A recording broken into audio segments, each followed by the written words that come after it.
ကဘာပေါ်မှာလူဦးရေ10ဘီလီယံလုံးကလက်ထဲမှာ Hydra တစ်လုံးစီကင်ပြီးအန်တာတစ်ကကိုတပြိုင်နက်တည်းမီးပူတိုက်လိုက်ကြမယ်ဆိုရင်တော့အဲ့ဒီရေခဲကြီးတွေအကုန်လုံးပျော်သွားဖို့နှစ်ပေါင်း90တူညလောက်ကြာနေဦးမှာပါဒါပေမဲ့အဲ့ဒီနေရာရဲ့အလဲဗဟိုမှာအလွန်ကြီးမားတဲ့ super volcano တစ်ခုပောက်ကွဲသွားခဲ့ရင်တော့အန်တာတစ်ကတစ်တိုင်းလုံးကနှစ်အနည်းငယ်အတွင်းရေပြင်ကြီးတစ်ခုလိုပြောင်းသွားနိုင်ပါတယ်ဒါနဲ့မှမပြီးသေးဘူး Superman ကသူ့ရဲ့ heat vision ကိုသုံးလိုက်မယ်ဆိုရင်တော့မျက်တောင်တစ်ချက်ခတ်လိုက်တဲ့အချိန်တောင်မရောက်ခင်မှာပဲ South Pole တစ်ခုလုံးကိုအငွေ့လိုပျောက်ကွယ်သွားအောင်ဖျက်ဆီးနိုင်ပါလိမ့်မယ်ငှက်လေးတစ်ကောင်ကကြောက်တောင်ပေါ်ကိုသူ့ရဲ့လက်ချောင်းရည်တကြိုးသေးသေးလေးကိုထွေးချလိုက်ပါတယ်ပြီးတော့ထပ်ထွေးနဲ့အလွာလိုက်တိဆောက်သွားပါတယ်အဲ့ဒီလက်ချောင်းရည်ကခြောက်သွားတဲ့အခါခွက်ပုံစံခိုင်မာတဲ့အိမ်လေးတစ်လုံးဖြစ်လာပါတယ်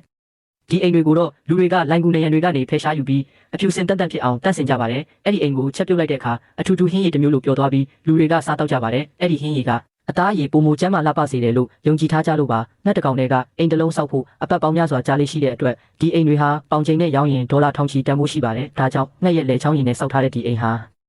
ကဘာပေါ်မှာအဖိုးအမြတ်ဆုံးအစားအစာတွေကတစ်ခုဖြစ်လာခဲ့တာပါအခြားတစ်ဖက်မှာတော့လူတွေကငါးမန်းတစ်ကောင်ကိုဖမ်းမိပြီးလှေနောက်ဖက်မှာကျိုးနဲ့ချီထားလိုက်ကြပါတယ်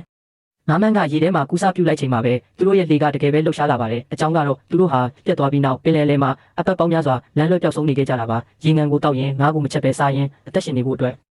အပြင်းထန်တိုက်ခိုက်နေခဲ့ကြရပါတယ်နောက်ဆုံးတော့ငါးမန်းတစ်ကောင်ကိုဖမ်းမိသွားတဲ့အခါသူတို့ကအဲ့ဒီငါးမန်းကိုအင်ဂျင်တစ်လုံးလိုအသုံးချနိုင်အောင်စီစဉ်လိုက်ကြပါတယ်3ရက်တိတိအတွင်းမှာအဲ့ဒီငါးမန်းကသူတို့ရဲ့လှေကိုပင်လယ်နဲ့ဆွဲခေါ်သွားခဲ့ပြီးနောက်ဆုံးမှာတော့အားကုန်သွားပြီးတေဆုံးသွားခဲ့ပါတယ်ဒါပေမဲ့အဝေးကနေကျွန်းတကျွန်းကိုသူတို့မြင်လိုက်ရပါတယ်ပင်လယ်မှာ33ရက်ကြာပျောက်ဆုံးနေခဲ့ပြီးနောက်ဆုံးတော့သူတို့ဟာမြေပြင်ကိုထိတွေ့နိုင်ခဲ့ကြတာပါ